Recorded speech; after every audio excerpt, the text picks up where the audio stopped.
A big thank you to Squarespace for sponsoring this week's video. If you need a website or a domain, go to squarespace.com/James for 10% off your first purchase.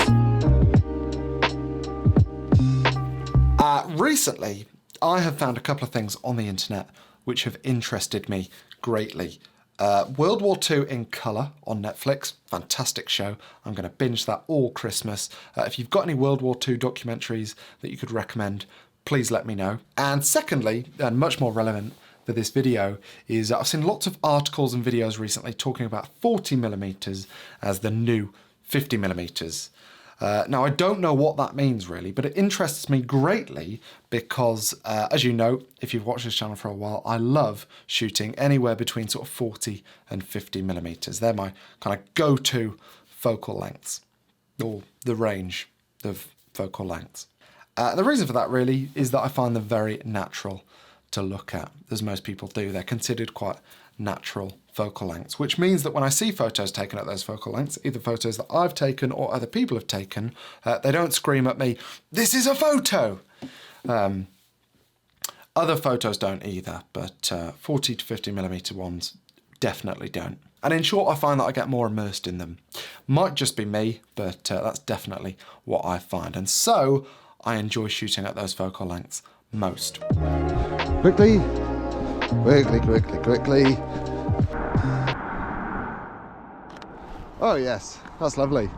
Now what I could really do with, to be honest, is someone walking along the riverbank down there. But I don't know if that's all that likely, given how treacherous it looks. Very icy. Very icy indeed. Maybe I'll go and do it.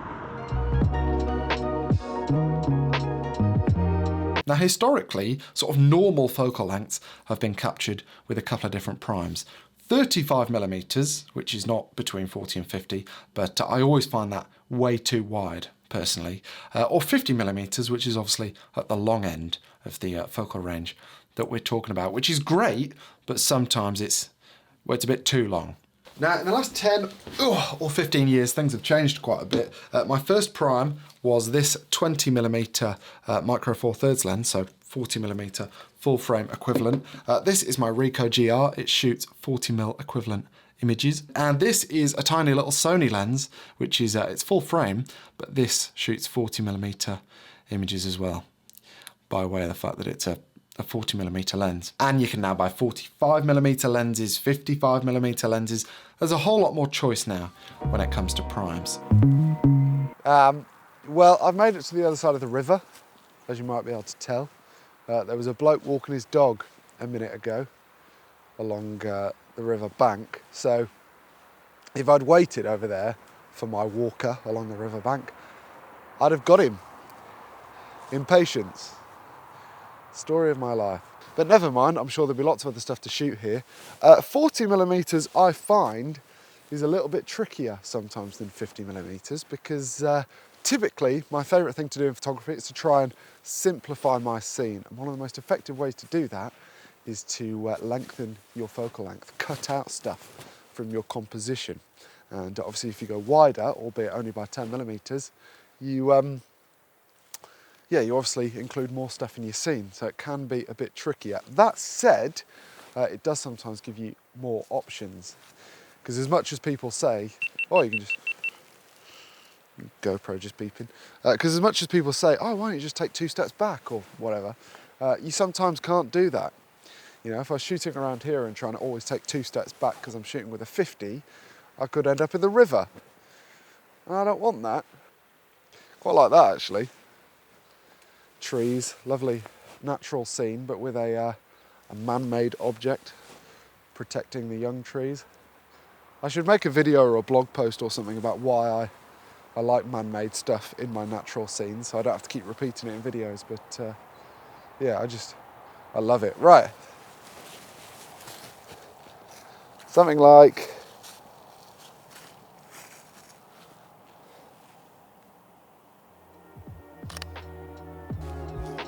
not to everyone's tastes, I have no doubt, but I like it.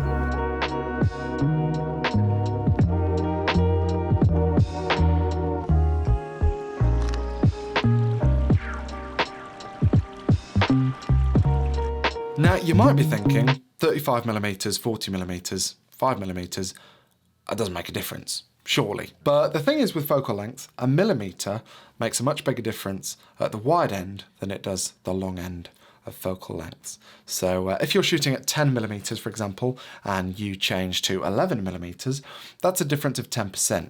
If you're shooting at 100mm and you move to 101mm, that's only a difference of 1%.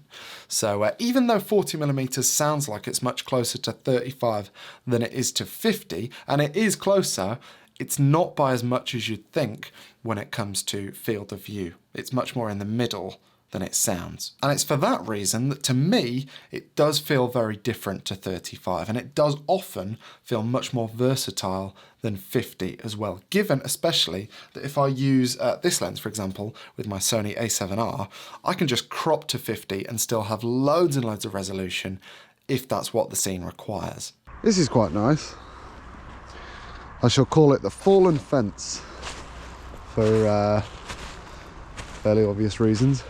There were some sheep in that field between the two trees, and ideally one of them would come down and stand right in the middle of the two trees just above the wall. But again, I think I might be asking for a little bit much.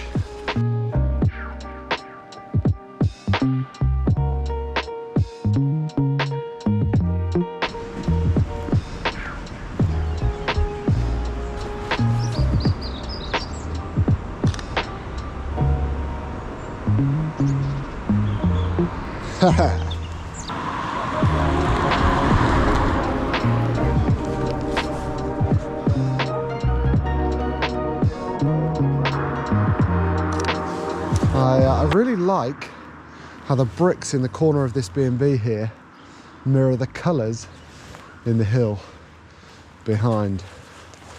I don't know if it'll look like that in the finished photo. Hopefully it will. But I think that looks really cool. From here at least. Now, many of you are probably thinking, well, why on earth would you just limit yourself to one focal length anyway, whether it be 35, 40, 50, or any other focal length? And the answer for me, at least, is that as I have gotten more experienced as a photographer, I've started to appreciate more and more the power of limitations and what that can do for your creativity and your skills of observation. Now, typically when people talk about this stuff, they talk about things like zooming with your feet being a good reason for using a prime. And it's a bit of a misnomer because you don't really zoom with your feet. Moving with a fixed focal length is very different to the process of zooming. But nevertheless, I find it helpful often to have to spend more time with a composition by way of the fact that you need to move around a scene a lot more than you typically do with a zoom. And also in some places, if you're limited to, for the sake of argument, 40mm, you might rock up to a location to take the shot and find that it's a 20mm shot or a 100mm shot, and you can't take it because you're limited in the lens that you've got. And in those situations, I think it's brilliant to be forced into thinking differently. And those are the times where you grow as a photographer, I think, because all photography is observation. And forcing yourself to observe places in a particular way, I think is just a really great tool. Oh my word, there are sheep. There are sheep.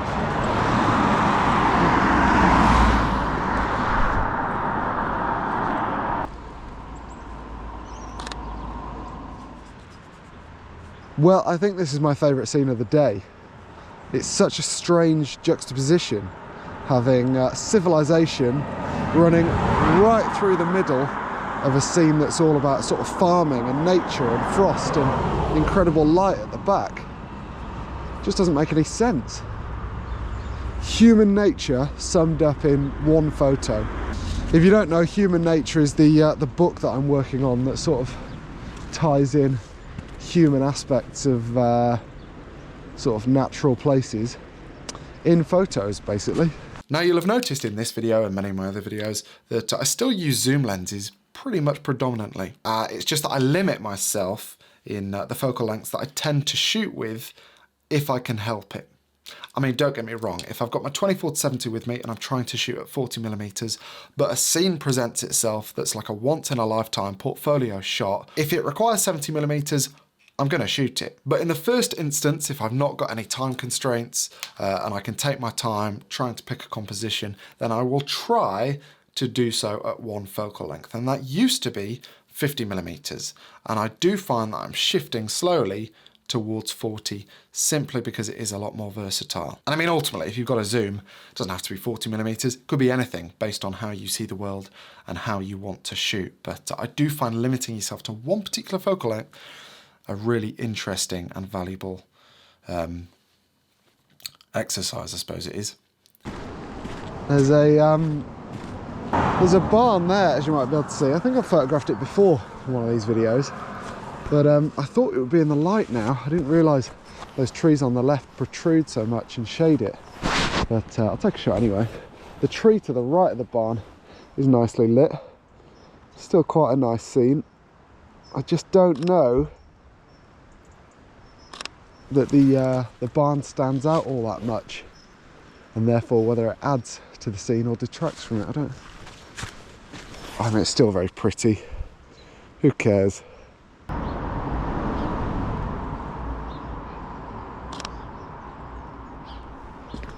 Just continue my love affair with telegraph poles. I just love the shapes that you can create with them. Particularly here, I mean, this lamppost, for instance, is right in the middle of two wires, or the top of it is, and it's sitting right at the top of the trees, almost as if it would shine onto the trees if it was night time. Some nice light on those trees in the middle of the road as well, or beyond the middle of the road, if that makes sense.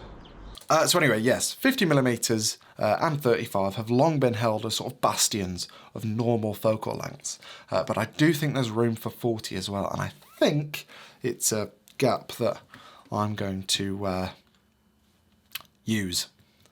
A gap that I'm going to use. That doesn't make any sense. And actually recently I've been thinking that next year, 2023, I'm going to do a project, or embark on a project of videos and photos sort of around 40mm. So watch this space for that. Anyway, hopefully that's interesting and a bit of a conversation piece.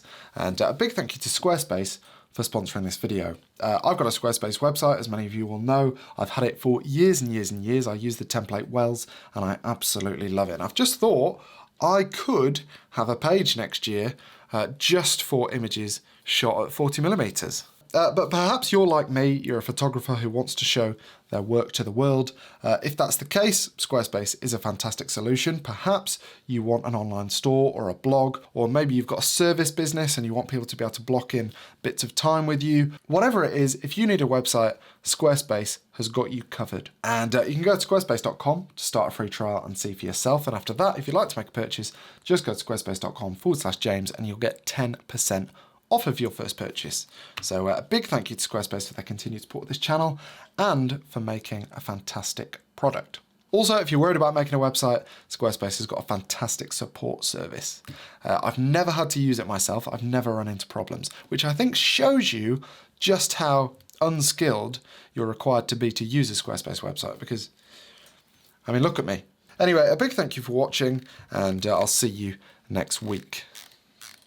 This particular 40mm has got a clickable aperture, which is so nice. This is what I'll be doing this Christmas. Listen to that.